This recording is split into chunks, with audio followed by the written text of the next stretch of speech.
event. We'll start with the bio, and so I'm just personally so thrilled to have Brooke fly in for this. I met Brooke, I think, what was it, seven months ago or so?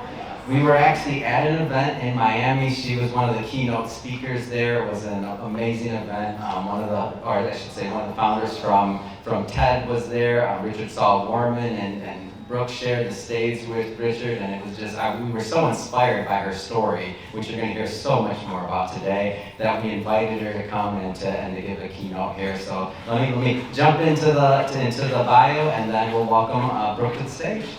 So Brooke Sousa is the founder of Brooke Sousa Capital.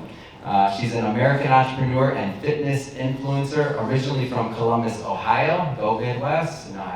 Bruins and everything else. Everybody gets excited. Nobody gets excited about the Midwest out here. I am Brooke, Midwest. There you go. There. Thank you. Her childhood and young adult experiences shaped both her accomplished fitness career and her consequent real estate investing business. Brooke Sousa launched Brooke Sousa Capital in order to combine her passion for real estate and investing. She remains active in the fitness community, which you're going to see some of her amazing feats today. And she's active, obviously, in real estate and her family life. And she also devotes time to her nonprofit organization and her speaking career. So everybody join me in giving a warm welcome to Brooke. Brooke.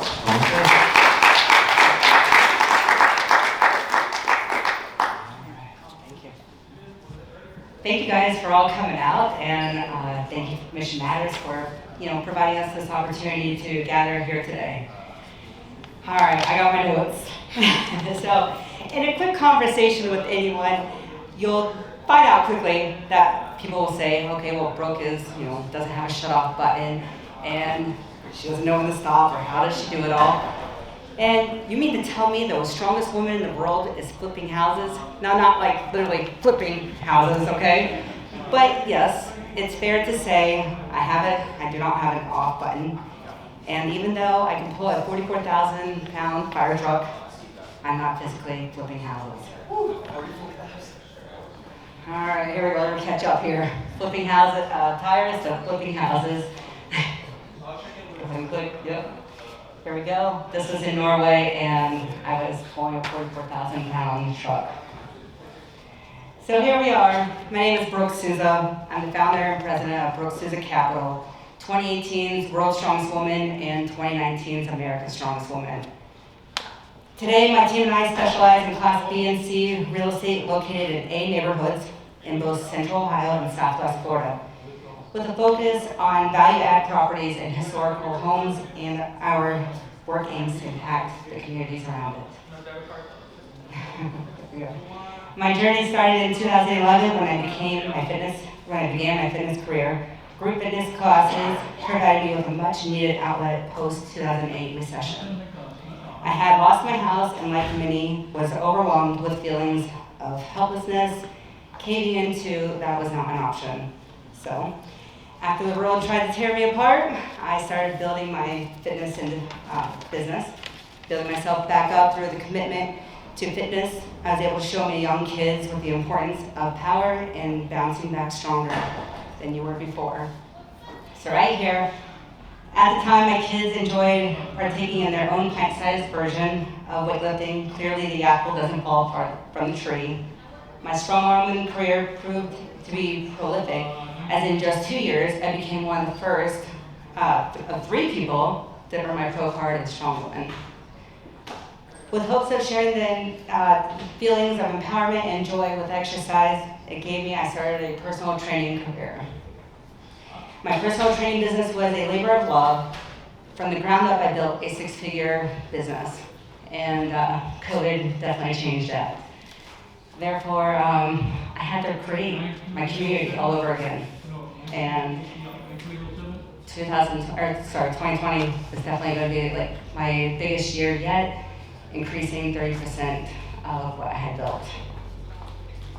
So I'm sure, like many of us have experienced, COVID 2020 proved to be a challenge for me and my business.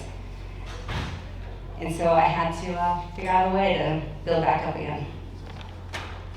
I didn't know anything about real estate. After the 2007 market crash and losing my home then, I was like, for 13 years, I said I'd never buy a home.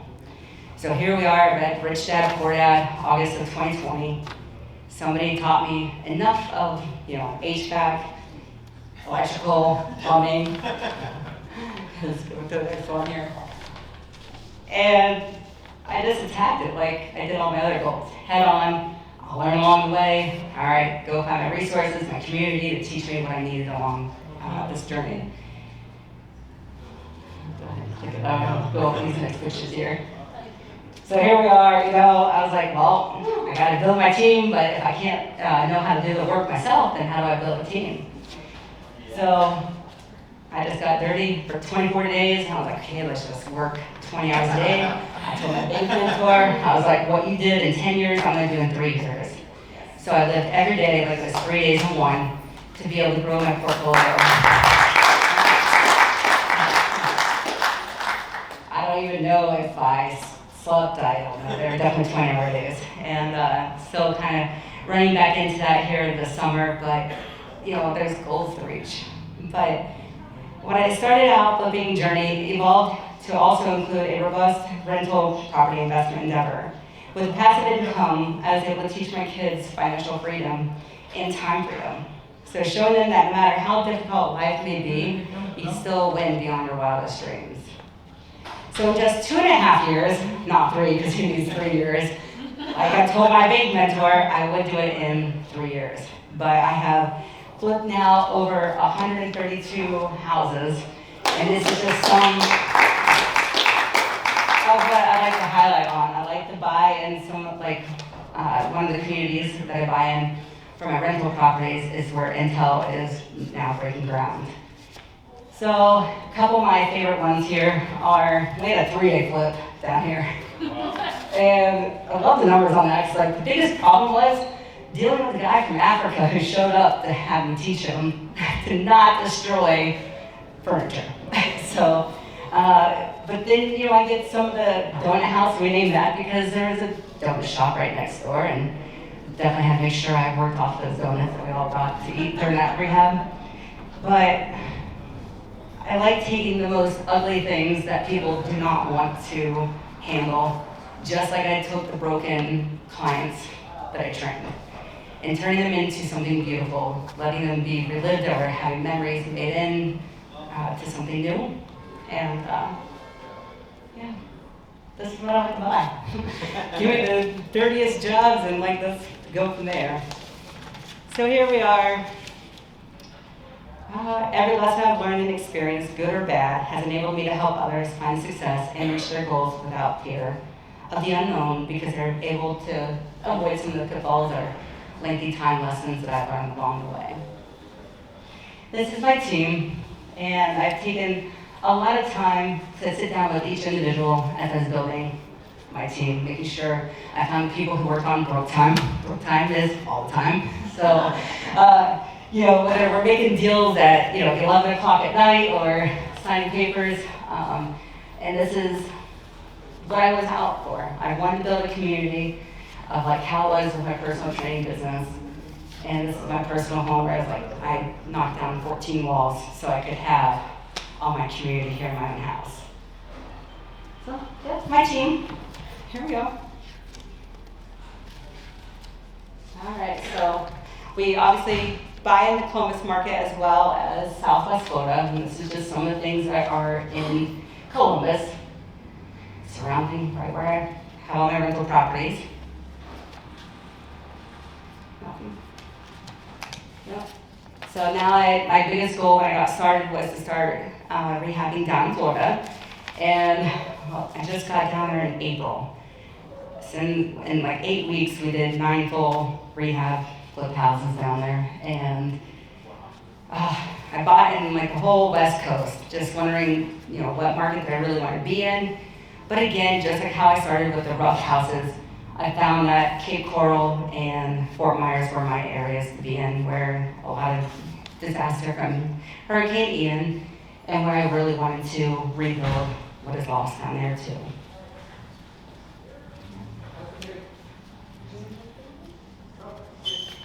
So I've been able to do all this up to this point with raising private money through people who knew me from competing. And now as I'm scaling, I'm opening up my own fund, and we're launching that today as well.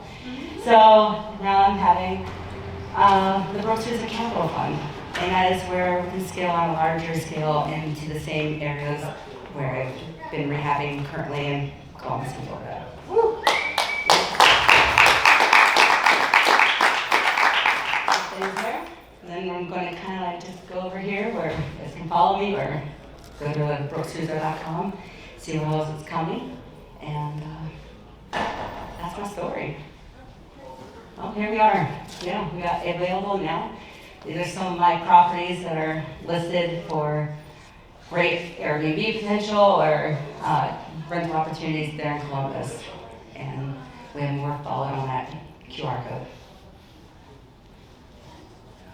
Stay up there. You don't get Got some questions. We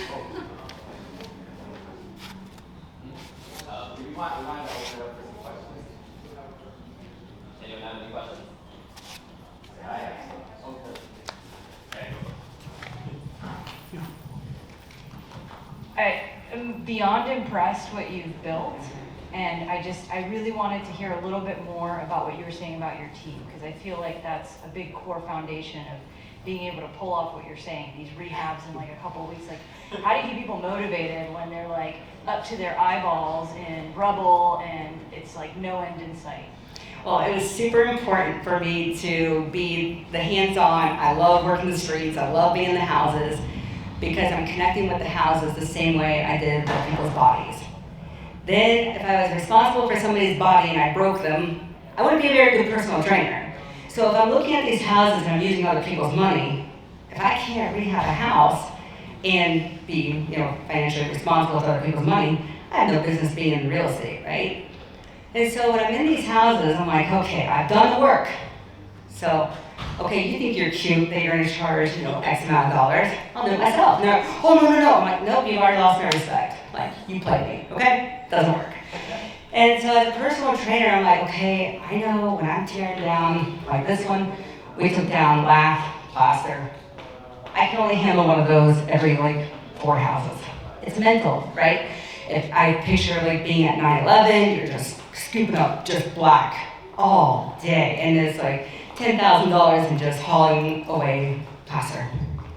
So it's like, okay, you got to give your team a mental break from that. It's exhausting. A lot of people can't handle demo as it is. So it's like after demo, it's like everyone just quits. And I'm like, guys, that was the worst part. It gets easy from here. But they quit. And I'm like, sorry, we got this, girls. So I think of myself as being the coach, okay? That's what I am. That's what I was for 10 years. It's where my heart's at. That's what I love doing and helping people. And so when I'm in the houses, it is my job to be mom to the contractors. You think, they don't have family around. Okay? They don't even have their parents living in the same country. So all they want to do is, when I come in, they're like, but mommy, look what I showed you. Come look at what I did today. I'm like, that was your job, right? But yes, it's like, all right. That's great, can't wait. And, they just want to see me. They just want to know that, they are part of my team. And that's just starting on the streets. So that's why I have no problem turning these. Because it's they know there's a next group available to come in and do the job if they don't want to step up to the plate. And I really go by the Michael Jordan of okay, either bring something to my table, get to my level, or get out of my way. Because they know there's the next team in place, right? So I know okay, there's days where people have bad days. The guys always think I'm their now life coach, therapist. I don't know if it's because I'm female and that I look like a hair, but I get it all, right? So therefore, you have to make sure you calculate that time and, okay, oh my gosh, they just followed their girlfriend last night. They're going to do a probably crappy job today. But and so you have to just make sure you get down to their level like you would a kid and just be you know what? I understand where you're at right now. I've been there. I didn't get a day off, okay? My business was taken away from me, right? And I had to rebuild. Didn't matter if people were squatting in my properties. Didn't matter if my tools were being stolen. I had to get up every day and still fight. So if I can be the energy and still focus on what people are doing around me and help them, I'm here. You're not gonna fail. I got you. And so that's how I can just turn them. And it's like, when I went back to, I will never forget, I was in LA like 5 years ago competing, and at America's Strongest Woman, and I lost from deadlifting a car by 2 reps. And I was like, back to the drawing board, tear myself down. And I went back to the gym and I'm like, how can I be more efficient picking up this car so that next time I beat you by 6 reps, okay? That day, 26 reps in 1 minute with a Kia car. And that's the whole thing, is like, okay, it's repetition, people. Like, guys, you've been doing plumbing for 30 years. I don't care. I want to see how efficient can you be, because I got drop-ball guys that need to come tomorrow. And they're like, okay, Brooke time, got it. So I have first shift, second shift, third shift even starts coming in. Then I've trained Lowe's how to perform to where I get maximum discounts, of course, because I have always raised money for personal training for me to go and, compete. And then having my sponsors there. So now I have all these companies who support Brooke Sousa. And I'm like, all right, what's the Brooke Sousa special on this one? We got you, Newark. So just knowing that that's not my high-end rehab, or if I want high-end, here's where we're going. So, good question. I don't believe you can lift cars. Can you pick up Sherrod just to see? I don't want to hurt him. Yeah, I get paid a lot of money to do that. More importantly, love your story. It's really amazing, very inspiring. What motivates you now? I love that I have back what I once lost or was taken. I still like to say it's taken because I choose for my business to be taken. So now that I have my community back, my people, and like just seeing how I make each area help another person. I don't care if you're my realtor, you can go help the lender. I don't care if you're the lender, you can go help the new investor. And just cross-referencing every single person in my business brings me so much joy. And so at first I'm like, man, I'm not helping anybody, I'm lost. There's no purpose for me in this world. And then when I started seeing, like, in February, I'm like, oh my gosh, the event in my house, there was like 65 people showed up. 2 months later, over 100 people showed up. And I could start seeing I am helping people. And so it's just community and knowing that this is how we are meant to live. This is our way that we're supposed to care about each other and love each other. And we're just using our strengths in all different ways, so it's not all in one person. And that's what drives me every day. Thank you for sharing your story. You're very inspirational. Every coach has a coach too. Who coached you and who taught you how to get into flipping houses? Well, it definitely took a lot of people to one, go as quickly as I did, but you quickly find out, like when I was a nanny, I'd go and babysit for all these people, and then I'm like, oh, I like that idea, and help parents. Oh, I like that. Same with like coaching when I was personal training. Okay, that makes sense, I like that, and you just take from each person. But the thing is, I was coachable. And then if I'm gonna ask somebody for help, I'm not gonna waste your time. So I was very much like, okay, I'm gonna go to this person because I see where they're at and I wanna be there. And then I'm gonna listen to what they did, and then I'm gonna break it down and go apply it to my life. So then I read over 100 books in the 2021, and I hadn't read a book since high school. So I was like, just filling myself with information and then immediately applying it to my business. So, because like a lot of people in Columbus, like they were good until I started passing them. But that happened when I competed too. My coaches would quit as soon as I started becoming stronger than them. I'm like, all right, I'm used to this, right? And so I had to keep on finding more and more people. But now it's like, when I listen to the books, and I'm like, all right, those are my people now. That's who I have to learn from, because they're way further than any networking event that I go to or where people are in my own city. So now I pay in rooms like this to grow and have my coach. I've been kicked out of other coaching programs, by the way. When it comes to real estate, you know. Okay, she's female, like I'm doing masculine, female at masterminds, I'm doing female, I'm doing coaching groups. So the thing is, like, you have to just realize, like, you're gonna outgrow people. And so you have to keep on finding more people to keep on learning from, and it's okay. Okay, so you mentioned launching the fund. Maybe give us a little bit more details on that. All right, yes, so the fund. This will be to help just grow into bigger, like, apartments is where I'm at, to then building more down in Florida. I don't know how to break this down. But we're looking at obviously a minimum of 100K for the first 99 investors, and then in this fund one. Also, I don't over leverage more than 70% loan to value on any of my properties that I'm looking at. I'm staying with an institution, like I'll go up like longer if I have to find a good deal versus just jumping on a deal and make a deal make sense. I want to make sure that there's plenty of room, if the market changes even more or not, but staying within those numbers has always worked well with a quick turnaround, keeping everything tight and tight. Yeah, just need some questions asked. Awesome, thank you. Is there any other? Oh, there we go. Exactly. Great story and great job. Who's the borrower for your fund? It would be Brooke Sousa Capital. For the borrower? Yeah. So is it the fund? Yes. Okay. And so in doing that, I'm assuming you're getting non-guarantor loans that are unguaranteed because the fund isn't going to have a guarantor, correct? Right. Awesome. Bill, you want to come and speak on that? I was just wondering if for the fund to borrow, there's probably not going to be a personal guarantor. So the fund borrows to the 70% LTV. So the fund is a borrower, so there's no guarantee. So I'm just talking about that leverage. I got you.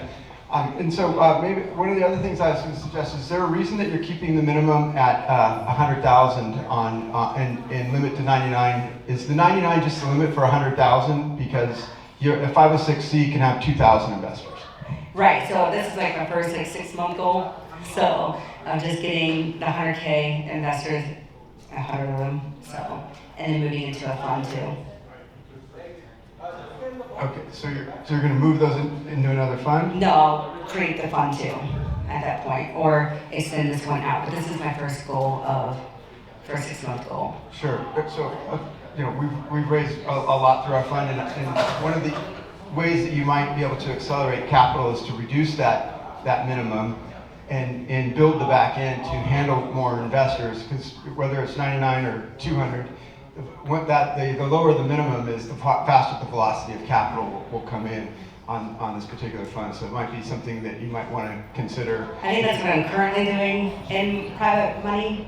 So I've gotten up to like 75K, so I just wanted to build it to like the 100K now and into this fund. But those were syndicated beneficiaries for the standalone transactions, right? Correct. This is all equity, and it's all one piece of chunk of equity. So now it doesn't matter. They're just shareholders in the fund. Very true. Yeah. So I'm just telling you, we've raised a lot of money, and the higher the minimum you put, the less accessible the capital is, or the less likely they're willing to try it out. It's more about getting them as an investor than it is about the check size, and they'll typically increase after they see what's happening. Correct.